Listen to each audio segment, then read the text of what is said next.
Ode Ibushi surveys the field where he first came into his own as a football player. Just along Brooklyn's Belt Parkway, with the Statue of Liberty looking on from afar, the Xaverian High School practice field is hardly Friday Night Lights. It has no lines, no goalposts, not your typical starting point for an NFL player. It makes where I am so much sweeter. Playing in a recreation park in dirt fields where, once in a while, there'd be a piece of glass there or a broken beer bottle here, but still getting it done. Ibushi arrived at Xaverian as a football legacy. His older brother, Amen, was a star defensive lineman before going on to play at Fordham, the Athletics Hall of Fame serving as a constant reminder to Ode. When you were here, how much did you pay attention to this wall? I walk past it almost every day, and seeing my brother up there on it, playing at Fordham, kind of reminded me every day, what I was trying to do here and what legacy I was trying to leave behind. It ended up being a great legacy. Ode's senior season ended with him signing a letter of intent to the University of Virginia, the ACC, a long way from lugging his equipment home after practice. And I remember from there just walking in all your pads and your cleats and everything back up those stairs, back down Shore Road, back into the school. But if you're looking for what makes Ode's journey to the NFL unique, it's not his high school practice field. Like everything in his life, it starts with his family. Born and raised in Brooklyn, New York, all of us, one of 10, 6 sisters, 4 brothers, including me. Mom and dad came over from Palestine when we were really young. And they raised their 10 kids, Ode being the 9th, according to the Islamic faith. This is Bismillah ar-Rahman ar-Rahim, in the name of God, the Merciful. Iman, the matriarch of the family, had no problem sending Ode and 2 of his brothers to walk the Catholic halls of Xaverian. In Islam is no different in religion. We respect all religion, and the school didn't discriminate against, they have like 80 Muslim kids in school. Ode is a practicing Muslim. He fasts from sunrise to sunset during Ramadan, not always easy for a football player, and he tries to pray 5 times daily as prescribed by Islam. He says he had few issues in the Catholic environment, though admits he felt different at times. While everybody's praying and saying their prayer, you kind of say your own prayer, so it's kind of you standing out in front of 1,400 other kids and being different and doing your own thing. Ode's faith was tested when he was 6 years old. His father, Ahmad, was arrested and convicted of conspiracy to rob trucks and sell stolen vehicles. Ahmad and Ode still speak, though the father remains in federal prison in Ohio. Aman was the one raising the 10 Ibushi children, among them 3 lawyers, 2 doctors, an accountant, and now an NFL player. Draft day, Ode and his siblings wait anxiously at the family house on Staten Island. His future finally announced to a national audience on ESPN. It's been an interesting week for the Jets and their latest pick, Ode Ibushi, the big guard out of Virginia. The big guard got a call from Jets coach Rex Ryan. The excitement was tempered only slightly by the absence of Ode's father. It's still exciting, he's called me and, he let me know how proud he was. And I knew he was proud all along. And, having a big family, I really missed that part too much in my family. Ode Ibushi hopes to become a trailblazer in the NFL. There have been few prominent Arab Americans in the league, and if he makes the Jets' opening day roster, which is his next big goal, he will be among the first. On Facebook and on Twitter, people always message me or tweet at me, saying, hey, I'm Arab American, I play football too, keep doing what you're doing, you're paving the way for a lot of people. And hopefully paving his own lasting career in the National Football League.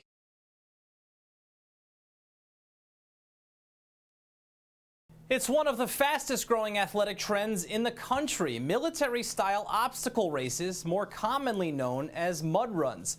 Recently, the Merrill Down and Dirty series came to New York City, setting up its course at Orchard Beach, right in the heart of the Bronx. And as I found out firsthand, the words down and dirty are especially appropriate when it comes to this race. I had a Red Bull. And he needed it. They came from near and far, 6,000 athletes converging on the Bronx. It's about an hour and a half away, yeah.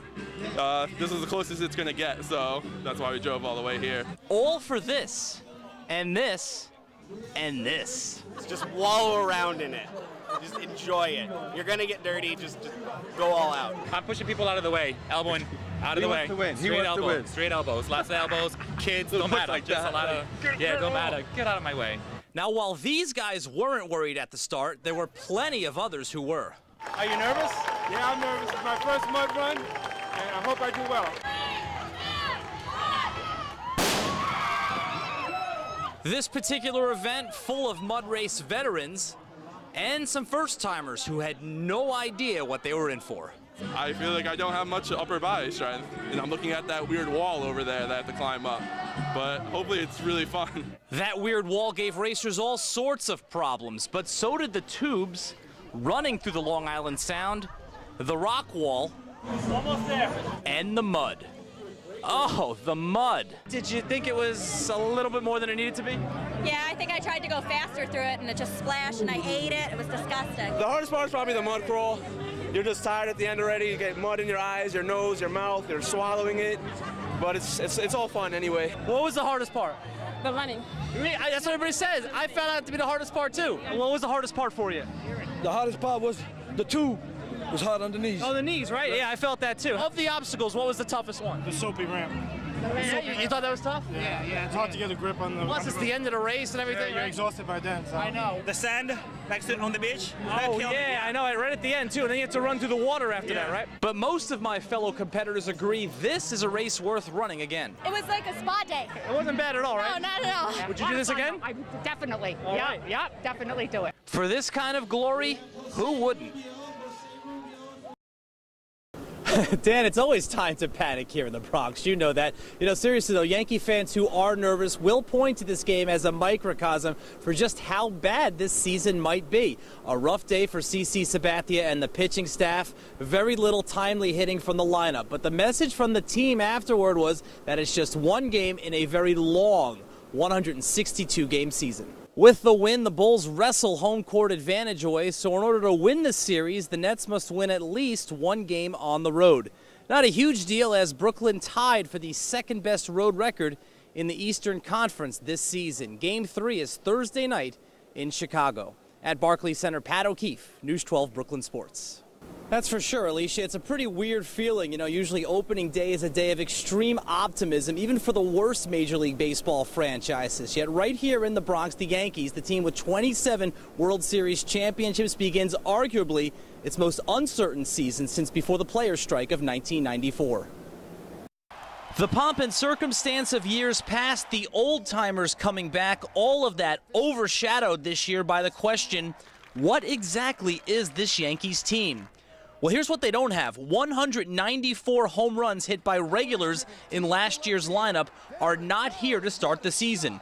Gone, with guys like Nick Swisher and Russell Martin who left for other teams, and players like Curtis Granderson, Mark Teixeira, Derek Jeter, and of course A-Rod, all of whom begin the season on the disabled list. In their place, names like Vernon Wells, Lyle Overbay, Eduardo Nunez, and that old Yankee fan favorite, Kevin Youkilis. The constant in the lineup? That one is driven deep to right center field. Robinson Cano. The free agent-to-be tore through the World Baseball Classic like it was his own personal playground. He must step up to lead an offense that on many nights will be in need of some production. The pitching staff is good, if not young. CC Sabathia returns from elbow surgery, looking trim. Andy Pettitte pitched well when healthy last year, but he'll be 41 in June. Hiroki Kuroda was a find in his first season in pinstripes, but can he duplicate that success at the age of 38? The bullpen seems to be the strength of this team. If staying healthy is not an issue, it's among the deepest and most talented in baseball. David Robertson has become a premier setup man. The always talented Jabba Chamberlain is pitching for a contract. And then there's the grand old man of the team. Mariano Rivera slips on uniform number 42 for the last time on an opening day. The last time any Major League ball player will do so on an opening day.